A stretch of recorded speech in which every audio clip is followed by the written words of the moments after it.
إن الحمد لله نحمده ونستعينه ونستغفره ونؤمن به ونتوكل عليه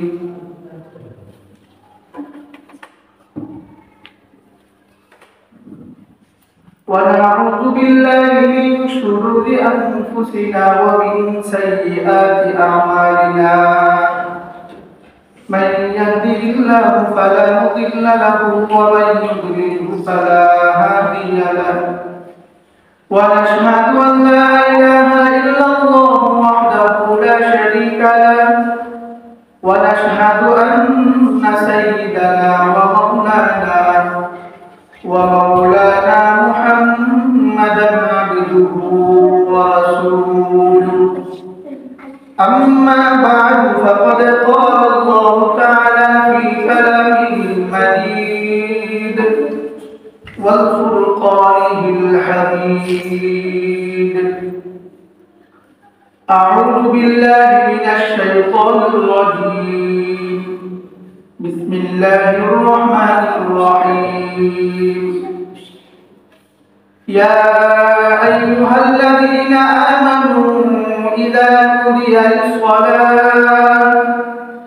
إذا نودي للصلاة من يوم الجمعة فاسعوا إلى ذكر الله وذروا البيع ذلكم خير لكم إن كنتم تعلمون صدق الله العظيم وصدق رسوله النبي الكريم ونحن على ذلك من الشاهدين والشاهدين والحمد لله رب العالمين اللهم صل على محمد وعلى آل محمد كما صليت على إبراهيم وعلى آل إبراهيم إنك حميد مجيد اللهم بارك على محمد وعلى آل محمد كما باركت على إبراهيم وعلى آل إبراهيم إنك حميد مجيد سبحانك لا علم لنا إلا ما علمتنا إنك أنت العليم الحكيم الله পাকের দরবারে অসংখ্য অগণিত শুকরিয়া আল্লাহ সুবহানাহু ওয়া তাআলা বড় মেহেরবানি করে দয়া করে মায়া করে আমাদেরকে জুমার নামাজ জামাতের সাথে আদায়ের উদ্দেশ্যে মসজিদে এসে উপস্থিত হওয়ার তৌফিক দান করেছেন এজন্য দিল থেকে শুকরিয়া আদায় করি আলহামদুলিল্লাহ জুমার দিন অত্যন্ত গুরুত্বপূর্ণ বরকতপূর্ণ ফজিলতপূর্ণ দিন সপ্তাহে যত দিন আছে হাদিস শরীফের মধ্যে আসছে যে দিনগুলোতে সূর্যোদয় হয় এর মধ্যে সবচেয়ে বরকতপূর্ণ ফজিলতপূর্ণ শ্রেষ্ঠ দিন হচ্ছে জুমার দিন কোরআন কারীমে আল্লাহ তাআলা ইরশাদ করেন ইয়া আইয়ুহাল্লাযীনা আমানু ইযা নুদিয়া লিস-সালাতি মিন ইয়াউমিল জুমআহ ফাসআউ ইলা যিকরিল্লাহি ওয়া যারুল বাই' মুমিনদেরকে উদ্দেশ্য করে আল্লাহ সুবহানাহু ওয়া তাআলা বলেন যখন জুমার দিন জুমার নামাজের জন্য আযান হয়ে যায় মসজিদ যখন আযান দিয়ে দেয় এরপর যেন কোনো মানুষ ব্যবসা বাণিজ্য কিনা বেচা বা অন্যান্য কোনো কাজের মধ্যে লিপ্ত না থাকে আযানের পর সবাই যেন নামাজের জন্য প্রস্তুত হয় আমি আপনাদের সামনে পবিত্র কোরআনুল কারীমের সূরা জুমা থেকে আয়াত তিলাওয়াত করেছি আমাদের আজকের আলোচ্য বিষয় হচ্ছে আল্লাহ সুবহানাহু ওয়া তাআলা আমাদেরকে বিশ্বনবী মুহাম্মদুর রাসূলুল্লাহ সাল্লাল্লাহু আলাইহি ওয়াসাল্লামের মাধ্যমে যে দ্বীন দিলেন নবীজির কাছে যে নবুয়ত দিলেন নবুয়তটা আল্লাহ তাআলা দিলেন ওহীর মাধ্যমে ওহী নাযিলের মাধ্যমে আল্লাহ তাআলা নবুয়ত দিলেন যখন প্রথম অবস্থায় রাসূল সাল্লাল্লাহু আলাইহি ওয়াসাল্লামের উপর ওহী নাযিল হতে শুরু হয় সেই সময়টা কেমন ছিল বা ওহী নাযিলের শুরুতে দিনগুলো আল্লাহ নবী কেমন কাটছিল, এটা নিয়ে সংক্ষিপ্ত কিছু আলোচনা আজকে করব ইনশাআল্লাহ। পৃথিবীতে যত নবী আসছেন, নবীরা উম্মতদেরকে আল্লাহ যে বিধান বর্ণনা করে শুনাইছেন, সেখানে জান্নাতের পুরস্কারের ঘোষণা, জাহান্নামের ভয়াবহ শাস্তির সংবাদ, এগুলো শুনাইছেন। যে নবীদেরকে, রাসূলদেরকে আল্লাহ তাআলা শরীয়ত দিয়েছিলেন, প্রত্যেক রাসূলের কাছে, নবীর কাছে ওহী আসে। আদম আলাইহিস সালাম থেকে শুরু করে মুহাম্মদুর রাসূলুল্লাহ সাল্লাল্লাহু আলাইহি সাল্লাম পর্যন্ত প্রত্যেক নবীর কাছেই ওহী আসতো। ওহী কতবার আসতো? প্রয়োজন মোতাবেক। আদম আলাইহিস সালামের উপর ওহী আসছে 10 বার। আল্লাহ পাক সহিফা দিয়া দিয়েছেন জীবন পরিচালনার জন্য, যেভাবে আল্লাহ তাআলা নির্দেশ দিয়েছেন একবার দিয়ে দিয়েছেন। মুসা আলাইহিস সালামের উপর ওহী নাযিল হয়েছে তাওরাত। আল্লাহ পাক জীবন বিধান দিয়া দিয়েছেন, হয়ে গেছে। ইব্রাহিম আলাইহিস সালামের উপর ওহী নাযিল হয়েছে, জীবন বিধান আল্লাহ দিয়েছেন, হয়ে গেছে।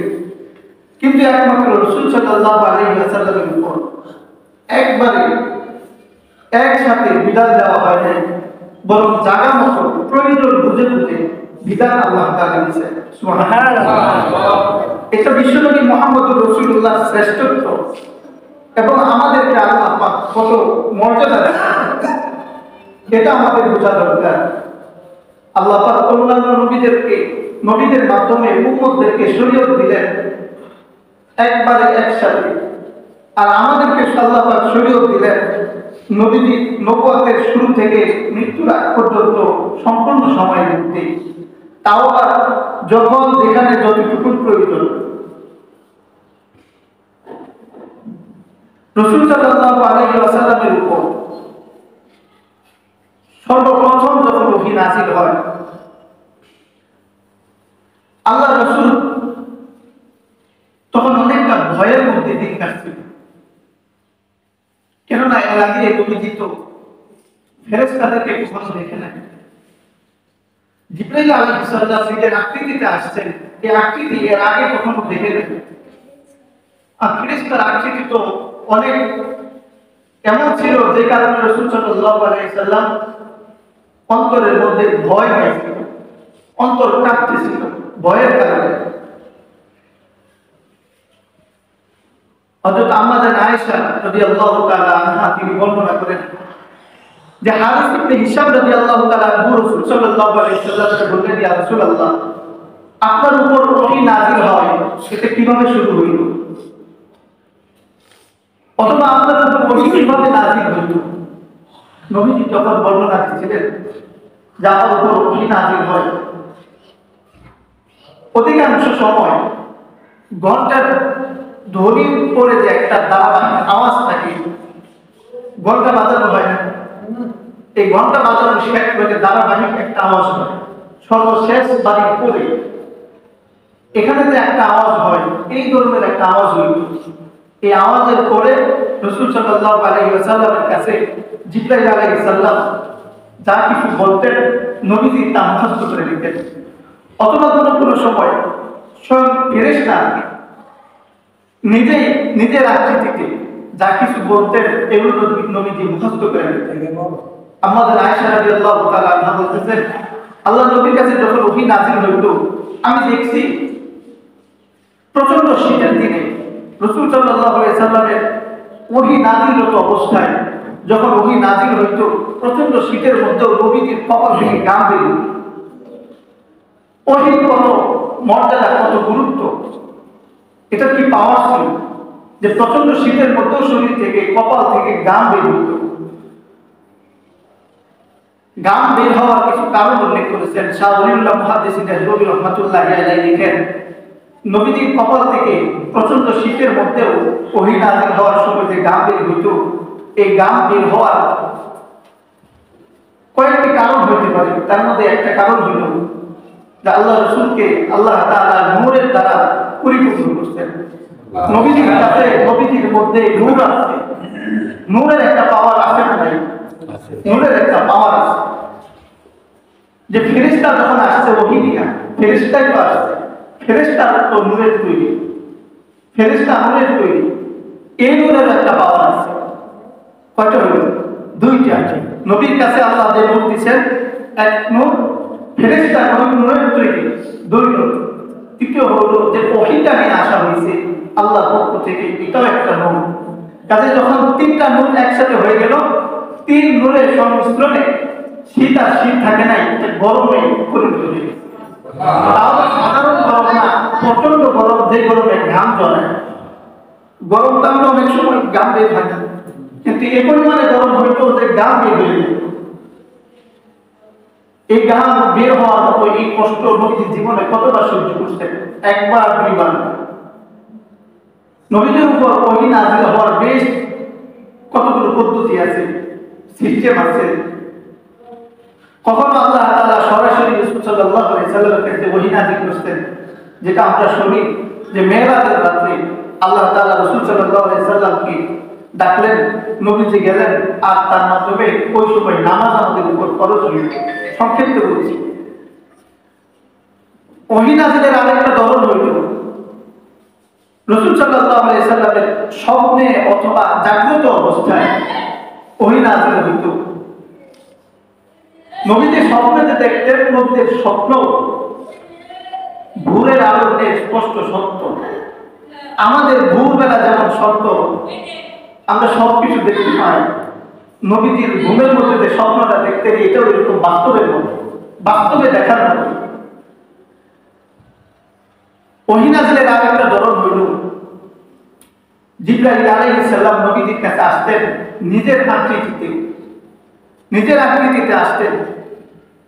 আয়েশা আল্লাহ রাসূলের কাছে ওহী আল্লাহর পক্ষ থেকে যা কিছু পাঠানো হয়েছে এগুলো দিয়ে দিতেন।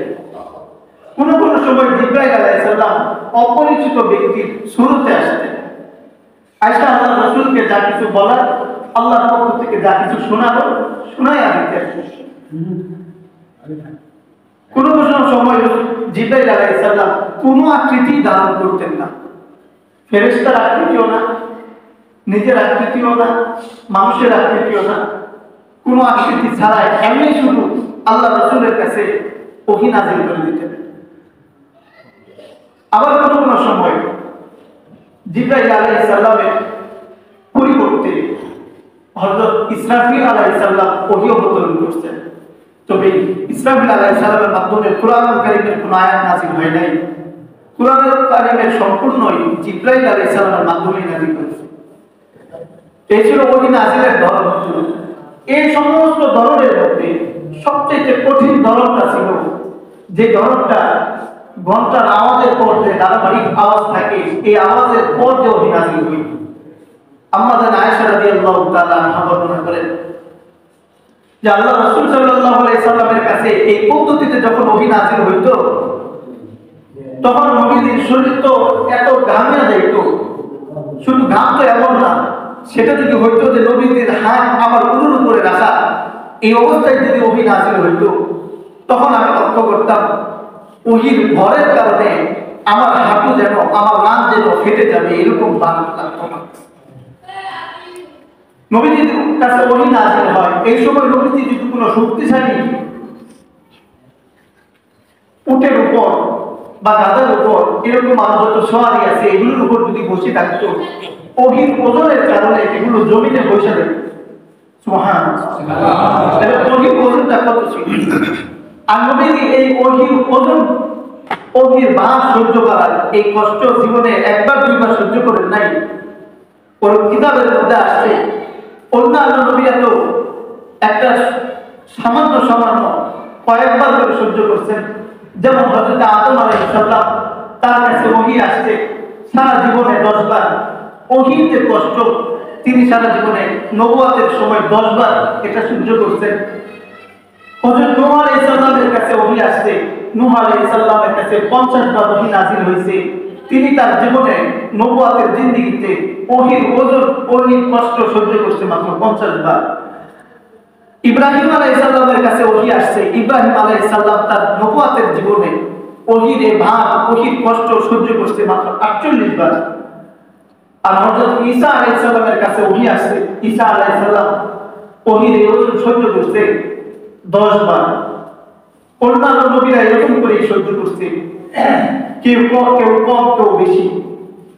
কিন্তু একমাত্র বিশ্বনবী মুহাম্মদুর রাসূলুল্লাহ আখির নবী, খাতামুন নবিয়্যিন, আশরাফুল আম্বিয়া, রাহমাতুল লিল আলামিন, তিনি তার জীবনে 10 বার না, 50 বার না, 100 বার না, 1000 বার না, 24,000 বার ওহীর কষ্ট সহ্য করেছেন। সুবহানাল্লাহ। একবার দুই বার, 24,000 বার। বর্ণনায় আছে নবীদের কাছে জিবরাইল আলাইহিস সালাম যে 24 বার আসছেন, কখনো বিধান শরীয়ত কোনো হুকুম আহকাম নিয়ে আসছেন, কখনো জান্নাতের সুসংবাদ, কখনো জাহান্নামের ভয়াবহতা, কখনো কিয়ামতের আলামত, কখনো অন্যান্য বিষয়ে সমাধান নিয়ে আসছেন। কিন্তু প্রত্যেকবার আসছেন, যখনই আসছেন তখনই রাসূল সাল্লাল্লাহু আলাইহি ওয়াসাল্লামকে একটা বিষয়ে তাকিদ দিয়েছেন, সেটা হলো মিসওয়াকের তাকিদ। অর্থাৎ নবীজির নবুয়াতের সময় জিবরাইল আলাইহিস সালাম ওহী নিয়ে আসছেন 24,000 বার, আর এই 24,000 বারই মিসওয়াকের ব্যাপারে তাকিদ দিয়েছেন। আজকে আমাদের অবস্থা তো এমন যে মিসওয়াককে আমরা তেমন গুরুত্বপূর্ণ কোনো আমলই মনে করি না। আমাদের কাছে ব্রাশটাই হয়েছে এখন আমাদের একমাত্র উপায় পরিষ্কার থাকা। এজন্য মিসওয়াকের প্রতি গুরুত্ব দেওয়া উচিত, যে বিষয়টাকে জিবরাইল আলাইহিস সালামের মাধ্যমে বিশ্বনবী মুহাম্মদুর রাসূলুল্লাহর কাছে 24,000 বার তাকিদ দেওয়া হইল, 24,000 বার যেটা এলান করা হইল, এই বিষয়টা তো গুরুত্বপূর্ণ অনেক, নাকি বলেন? অনেক গুরুত্বপূর্ণ। আল্লাহ তাআলা আমাদেরকে মিসওয়াক করার তৌফিক দান করুন, মিসওয়াকের উপর আমল করা আমাদের জন্য সহজ করে দেন। মিসওয়াকের উপর আমল করলে ফায়দাও তো আছে। কোন ব্যক্তি যদি চায় আমি ইমানের সাথে মৃত্যুবরণ করব, মিসওয়াক করার যতটুকু ফজিলত আছে এর মধ্যে অন্যতম একটা ফজিলত হইল যে নিয়মিত মিসওয়াক করবে, আল্লাহ পাক তাকে মৃত্যুর সময় কালেমা নসিব করবেন, ইমানের সাথে মৃত্যু তাকে নসিব করবে। কোন মুসলমান এটা না চায় যে আমি মৃত্যুর সময় আমার ইমান নসিব হোক, আমার মৃত্যুটা সম্মানের সাথে হোক, মৃত্যুর সময়টা আমার খুব ভালো যাক। যারা বেদিন আছে, কাফের, মুশরিক, নাফরমান যারা আছে, এদের মৃত্যুর সময় অবস্থা হবে যে তারা পিপাসার যন্ত্রণায় তারা ইজ্জত নিয়ে মরতে পারবে না, খাবারের খিদা লাগবে, পানির পিপাসা লাগবে, সব কষ্ট নিয়ে তারা মৃত্যুবরণ করবে। অথচ রাসূল সাল্লাল্লাহু আলাইহি ওয়াসাল্লামের ঘোষণা, কোন বান্দা যদি মিসওয়াক করে নিয়মিত, আল্লাহ পাক তাকে একটা পুরস্কার দিবেন। যতগুলো পুরস্কার দিবেন তার মধ্যে একটা পুরস্কার হলো মৃত্যুর সময় তাকে সম্মানের মৃত্যু দিবেন, তার মৃত্যুর সময় ঈমান তাকে নসিব করা হবে। এটা আমাদের দরকার আছে তো? আল্লাহ পাক আমাকে আমাদের সবাইকে এই সৌভাগ্য অর্জন করার, আমল করার তৌফিক দান করুন। বলতেছিলাম রাসূল সাল্লাল্লাহু আলাইহি সাল্লামের কাছে ওহী নাযিল হওয়ার ঘটনা। নবীদের কাছে যখন ওহী নাযিল হয়, আল্লাহ রাসূল সাল্লাল্লাহু আলাইহি ওয়াসাল্লামকে এর মনের মধ্যে আল্লাহ তাআলা একাকিত্ব এটাকে প্রিয় করে দিলেন। নবীজি একা থাকতে পছন্দ করতেন। মানুষের শোরগোল যেখানে আছে, হইচই আছে, এমন জায়গায় নবীজি থাকতেন না, নিরিবিলি জায়গা পছন্দ করতেন। আল্লাহ রাসূল সাল্লাল্লাহু আলাইহি ওয়াসাল্লাম যখন নিরিবিলি জায়গা পছন্দ করতেন, হেরা গুহায় চলে যেতেন, সাথে গিয়ে নিয়ে যেতেন কিছু খাবার, কয়েকদিন যেন খাইতে পারে এরকম খানা পানি যা যা প্রয়োজন এগুলো সাথে করে নিয়ে যেতেন। যখন শেষ হয়ে যেত আসতেন, আবার যখন যাইতেন কয়েকদিন খাইতে পারে এরকম পানি খাদ্য নিয়ে যেতেন, আর একাগ্রতার সাথে আল্লাহ তাআলার ইবাদত করতে থাকতেন। এভাবে কিছুদিন যখন পার হয়, রাসূল সাল্লাল্লাহু আলাইহি ওয়াসাল্লাম বর্ণনা দিচ্ছেন, হঠাৎ করে দেখে একজন ফেরেশতা আসছে। ফেরেশতা এসে রাসূল সাল্লাল্লাহু আলাইহি ওয়াসাল্লামকে বলতেছেন, ইকরা, আপনি পড়ুন। নবীজি বললেন, আমাকে যখন ফেরেশতা বলল ইকরা, আপনি পড়ুন, আমি তখন ফেরেশতাকে বললাম, মা আনা বিকারি, আমি তো পড়তে পারি না। নবীজি যখন বললেন মা আনা বিকারি, আমি পড়তে পারি না, ফেরেশতা আমাকে তার বুকের মধ্যে এমন শক্ত করে জড়াইয়া ধরলেন, জড়াইয়া ধরে একটা জোরে চাপ দিলেন, কিছুক্ষণ ধরে রাখলেন। আমার মনে হইতেছিল যেন আমার সিনাটা ফেটে যাবে, এত কষ্ট হইতেছিল। কিছুক্ষণ ধরে রাখার পর আমাকে ছেড়ে দেওয়া হইল। ছেড়ে দিয়ে আমাকে আবার বলছেন, আপনি করুন। নবী বলেন, আমি দ্বিতীয়বারে উত্তর দিলাম, মা আনা বিকারি, আমি তো পড়তে জানি না। ফেরেশতা দ্বিতীয়বারে আমাকে আবার বুকের মধ্যে জড়াইয়া জোরে করে একটা চাপ দিল। এইবার আমার আগের থেকে আরো বেশি পরিমাণে কষ্ট হইতেছিল। কিছুক্ষণ আমাকে বুকের মধ্যে চাপ দিয়ে ধরার পর এবার সে ছেড়ে দিয়ে আবার আমাকে বলতে শুরু করলো, ইকরা, আপনি পড়ুন। নবী বলেন, আমি তখন উত্তর দিলাম, মা আনা বিকারি, আমি তো পড়তে জানি না। ফেরেশতা আমাকে তার বুকের মধ্যে আবার জড়াইয়া ধরে আবার জোরে করে চাপ দিল। আমার মনে হইতেছিল যেন আমার শ্বাস রুদ্ধ হয়ে যাবে, প্রচন্ড কষ্ট হইতেছিল। আমাকে কিছুক্ষণ এভাবে জোরে ধরা রাখার পর চাপ দিয়ে ধরিয়া রাখার পর ছেড়ে দিল। এবার ছেড়ে দিয়ে সে পড়তে শুরু করলো, ইকরা বিসমি রাব্বিকাল্লাযী খালাক, খালাকাল ইনসানা মিন আলাক, ইকরা ওয়া রাব্বুকাল আকরাম। আপনি পড়ুন আপনার রবের নামে, আপনি পড়ুন যে রব গোটা জগৎকে সৃষ্টি করেছেন, বিশেষ করে যিনি আলাক মানুষকে সৃষ্টি করেছেন, রক্ত জমাট রক্ত থেকে যিনি মানুষকে সৃষ্টি করেছেন, আপনি সেই রবের মহান রবের নামে পড়তে থাকুন। নবীজি বলেন, ফেরেশতা যখন আমাকে এটা বলল তখন আমি সাথে পড়তে শুরু করলাম, ইকরা বিসমি রাব্বিকাল্লাযী খালাক, খালাকাল ইনসানা মিন আলাক, ইকরা ওয়া রাব্বুকাল আকরাম, আল্লাযী আল্লামা বিল কলম, আল্লামাল ইনসানা মা লাম ইয়ালাম। সুবহানাল্লাহ। কোরআনের ওহী এটা বড় কষ্টের জিনিস, এমনি নাসিল হয় না। ফেরেশতা যখন আমাকে চাপ দিয়ে ধরছিল, আমি পড়ে ফেললাম। আমি কোরআনের আয়াতগুলো নিয়ে আমি আমার নিজের গন্তব্যে চলে আসলাম, বাড়িতে চলে আসলাম। তখন আমার বুকটা কাঁপতেছিল, শরীরটা কাঁপতেছিল ভয়ের কারণে। এমন ফেরেশতা তো আমি এর আগে কখনো দেখি নাই। আর আজকে আমার সাথে কি হয়ে গেল, এমন ভয়ে ভয়ে আমি বাড়িতে চলে আসলাম। আমি যখন বাড়িতে আসছি, বাড়িতে এসে আমি নবীর স্ত্রী খাদিজা বিনতে খুয়াইলিদ রাদিয়াল্লাহু তাআলা আনহা, আমি খাদিজাকে বললাম, খাদিজা জাম্মিলুনি জাম্মিলুনি, ও খাদিজা আমাকে চাদর দিয়ে আবৃত করে দাও, আমাকে কম্বল দিয়ে ঢেকে দাও। খাদিজা আমাকে কম্বল দিয়ে ঢেকে দিল। আমি বিশ্রাম করলাম। কিছুক্ষণ পর যখন আমি শান্ত হইলাম, আমার মন থেকে ভয়টা কেটে গেল। এরপর খাদিজার কাছে আমি আমার দেখা সব ঘটনাগুলো বর্ণনা করলাম। খাদিজা এবার আমাকে নিয়ে তার চাচাতো ভাই ওয়ারাকা ইবনে নাওফালের কাছে নিয়ে গেল। আমাকে ওয়ারাকা ইবনে নাওফালের কাছে গিয়ে বলতেছে, হে ওয়ারাকা, দেখো তোমার ভাতিজা কি বলে। ওয়ারাকা আমাকে জিজ্ঞেস করলো, বাজা তারা তুমি কি কিছু দেখো? নবী বলেন, আমি বললাম, হ্যাঁ আমি এমন কিছু কিছু দেখছি।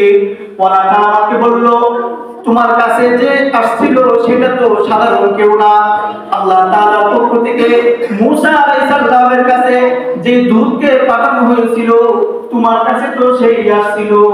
সুবহানাল্লাহ। ওয়ারাকা পরিচয় করায় দিলেন। আর ওয়ারাকা এমন একজন ব্যক্তি ছিলেন, তিনি জাহিলি যুগে খ্রিস্টান ধর্ম গ্রহণ করেছিলেন। তিনি খ্রিস্টানদের ইনজিল কিতাব পড়তে পারতেন খুব ভালো, এবং এটা অনুবাদ করতে পারতেন। খাদিজা বিনতে খুয়াইলিদ ওয়ারাকার কাছে নবীজিকে যখন নিয়ে গেছে, ওয়ারাকা বয়োবৃদ্ধ মানুষ, অনেক বয়স হয়ে গেছে। বয়সের কারণে আস্তে আস্তে তার চোখের দৃষ্টিশক্তিও হারিয়ে গেছে। ওয়ারাকা চোখে দেখে না।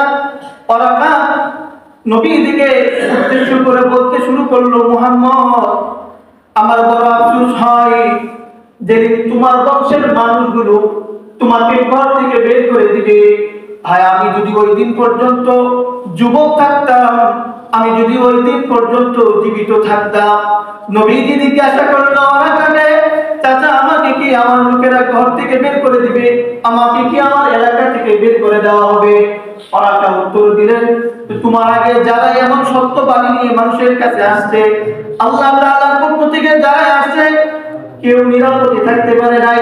যারা আসছে সবাইকে বের করে দেওয়া হয়েছে, সবার উপরে জুলুম করা হয়েছে।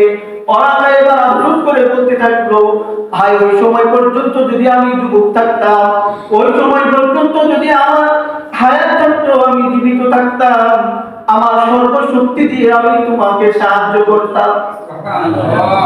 একদম খ্রিস্টানেরা আফসোস আখ্যা দিলেন যে নবীজিকে যেদিন দিন প্রচারের কারণে এলাকা থেকে বের করে দেওয়া হবে, ওই দিন পর্যন্ত জীবিত থাকলে সর্বশক্তি দিয়ে আমি তোমাকে সাহায্য করতাম। ওরাকার সাথে এই ঘটনা হওয়ার পর অল্প সময়ের মধ্যে ওরাকা মরে যায়, ইন্তেকাল করে। নবীজি নিজের বাড়িতে চলে গেল। এতে যে ওহীটা নাযিল হইল, সূরা আলাকের আয়াতগুলো শুরুর দিকে কয়েকটা আয়াত, বেশ লম্বা একটা সময় পর্যন্ত আর ওহী নাযিল হয়। এভাবে লম্বা একটা সময় চলে যায়। নবীজি রাস্তা দিয়ে হাঁটতেছিলেন, একদিনের ঘটনা। নবীজি বর্ণনা দিচ্ছেন, আমি যখন রাস্তা দিয়ে হাঁটতেছিলাম, হঠাৎ করে কেমন জানি একটা আওয়াজ আমি শুনতে পাইলাম, ভয়ঙ্কর আওয়াজ। আওয়াজ আমার কানে আসার সাথে সাথে আমি আসমানের দিকে তাকাইলাম। যেন আমি আসমানের দিকে তাকাইছি, দেখি আসমান এবং জমিনের মাঝখানে বিশাল বড় এক চেয়ারের মাঝে, বিশাল বড় এক সিংহাসনের মধ্যে ওই ফেরেশতা বসে আছে, যে ফেরেশতাকে আমি হেরা গুহার মধ্যে দেখেছিলাম। যে ফেরেশতা আমার কাছে হেরা গুহার মধ্যে এসে ইকরা বিসমি রাব্বিকাল্লাযী খলাক আয়াত তিলাওয়াত করেছিল, এই ফেরেশতা দেখি আসমান এবং জমিনের মাঝে বিশাল এক সিংহাসনের মধ্যে বসে আছে। আমি এটা দেখে, ফেরেশতার এই বিশাল আকৃতি দেখে আরো বেশি ভয় পেয়ে গেলাম। খুব দ্রুত আমি আমার পরিবারের লোকজনদের কাছে চলে গেলাম। পরিবারের লোকজনদের কাছে গিয়ে এবার আমি তাদেরকে বললাম, জাম্মিলুনি জাম্মিলুনি, আমাকে তোমরা কম্বল দিয়ে জড়িয়ে ধরো। তখন আমার শরীরটা কাঁপতেছিল ভয়ের কারণে। আমাকে কম্বল দিয়ে জড়িয়ে ধরা হলো। এমনি সময় আল্লাহ তাআলা আয়াত নাযিল করেন, ইয়া আইয়ুহাল মুদ্দাসসির কুম ফাআনদির ওয়া রাব্বাকা ফাকাব্বির ওয়া সিয়াবাকা ফাতাহহির ওয়ার রুজসা ফাহজুর ওয়া লা তামনুন তাস্তাকসির। এভাবে সূরা মুদ্দাসসিরের 5টা আয়াত আল্লাহ তাআলা নাযিল করলেন। আল্লাহ তাআলা এই আয়াতগুলো নাযিল করার মাধ্যমে নবীজিকে জানায় দেন, হে কম্বলওয়ালা, চাদর আবৃত, হে নবী আপনি উঠুন, আল্লাহ তাআলার পবিত্রতা ঘোষণা করতে থাকুন। হে নবী আপনি উঠুন, আল্লাহ তাআলার বরত্ব আপনি মানুষের সামনে ঘোষণা করতে থাকুন। নিজের কাপড় পরিষ্কার রাখুন, নিজের কাপড় পবিত্র রাখুন, নিজেও পবিত্র থাকুন। আল্লাহ তাআলা এই আয়াতগুলো নাযিল করলেন দ্বিতীয়বারে, ওহী নাযিলের দ্বিতীয়বারে আল্লাহ পাক এই আয়াতগুলো নাযিল করলেন। আল্লাহ পাক যা কিছু এখানে নাযিল করলেন তার মধ্যে অন্যতম একটা কথা কি, নবী আপনি আপনার শরীর পবিত্র রাখুন, কাপড় পবিত্র রাখুন। আমাদের অবস্থাটা কেমন? হাদিস শরীফের মধ্যে আসছে, রাসূল সাল্লাল্লাহু আলাইহি সাল্লাম কোন দুইটা কবরের পাশে দিয়ে যাইতেছিলেন। এমন সময় নবীজি কবরের সামনে দাঁড়ায় গেলেন। সাথে সাহাবারা ছিল। নবীজি বললেন, জানো এই কবর দুইটার মধ্যে আযাব হইতেছে, কবর দুইটার মধ্যে আযাব হইতেছে। তোমরা কি জানো কেন আযাব হয়? এমন কোন কারণে আযাব হয় না যে কাজগুলো তারা ইচ্ছা করলে না করতে পারত। সাহাবারা জিজ্ঞেস করলেন, ইয়া রাসূলুল্লাহ এমন কি কাজ? নবীজি উত্তর দিলেন, একজনের কবরে আযাব হইতেছে, এই লোক যখন ইস্তেনজা করতো, ইস্তেনজা করার পর ইস্তেনজার নাপাকি থেকে ভালোভাবে পবিত্র হইতো না, গাফিল থাকতো। ইস্তেনজার নাপাকি থেকে ঠিকমতো পবিত্র না হওয়ার কারণে তার কবরের মধ্যে আযাব হইতেছে। তাইলে আজকে যদি ওটা যদি সাহাবাদের অবস্থা হয়ে যায়, সাহাবাদের মধ্যে থেকে কেউ ইন্তেকাল করার পর নবীর জামানার ঘটনায় আমাদের জন্য শিক্ষা, যে ইস্তেঞ্জা করার পর পরিষ্কার না হওয়ার কারণে যদি তার কবরের মধ্যে আযাব হয়, তাইলে আমাদের রাস্তাঘাটে যারা প্রস্রাব করে কোনো রকমের ঢিলাকুলুক ব্যবহার না করে সরাসরি উঠে হাঁটতে শুরু করলে তাদের কবরে আযাব হবে না? কি আশা করা যায়? সাহাবারা একটু গাফিলতি করার কারণে যদি এমন হয়, নবীর যুগের ঘটনা, আর আমাদের জামানায় যে মানুষগুলো ঢিলাকুলুক কিছুই ব্যবহার করে না, এদের কি অবস্থা হবে?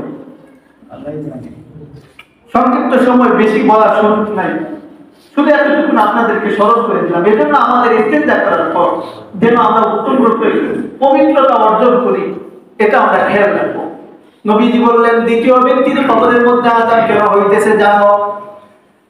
নবীজি বললেন, দ্বিতীয় ব্যক্তির কবরে আযাব হয় এই লোকটা যখন কথা বলতো, তিনি দুনিয়াতে থাকা অবস্থায় মানুষের নামে মিথ্যা বদনাম গাইতো, চুগলখড়ি করত, এজন্য চুগলখড়ির অপরাধে তার কবরের মধ্যে আযাব হইতেছে। চুগলখড়ি এমন একটা কাজ, খুব সহজ কাজ, আপনি একটা শুনছেন আর বইলা দিলেন, শেষ। কিন্তু কথাটা যতটুকু সত্য না মিথ্যা, আমার কথার মাধ্যমে কারো মানহানি হয় কিনা, বা আমার কথাটা কতটুকু সত্য, আমার কথার মাধ্যমে কারো বদনাম হয় কিনা, এগুলো যাচাই বাছাই না হয় না, একজনের একটা দোষ শুনছে আর আরেকজনের কাছে বইলা দিছে, তো চুগলখড়ি। আর এমন যদি হয় যে দোষ নাই, তাহলে তো সেটা আরো বড় অপবাদ। দোষ থাকলে সেটা হবে চুগলখড়ি, আর দোষ না থাকলে হবে অপবাদ। অপবাদ চুগলখড়ি দুইটারই শাস্তি খুব ভয়াবহ শাস্তি।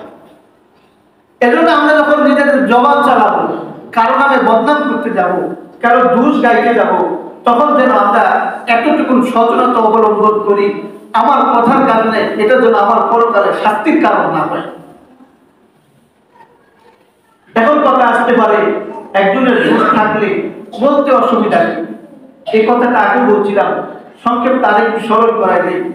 আল্লাহ তাআলা কুরআনুল কারীমের মধ্যে আয়াতের মধ্যে বলেন, ইয়া আইয়ুহাল্লাযীনা আমানু লা ইয়াগতাব বা'দুকুম বা'দা আইয়ুহিব্বু আহাদুকুম আন ইয়াকুলা লাহমা আখিহি মাইতান ফাকারিহতুমুহ।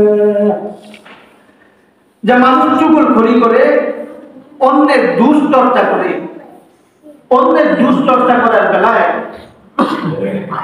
তিন ধরনের দোষ চর্চা করা আল্লাহ তাআলা হারাম করেছেন মানুষের উপর।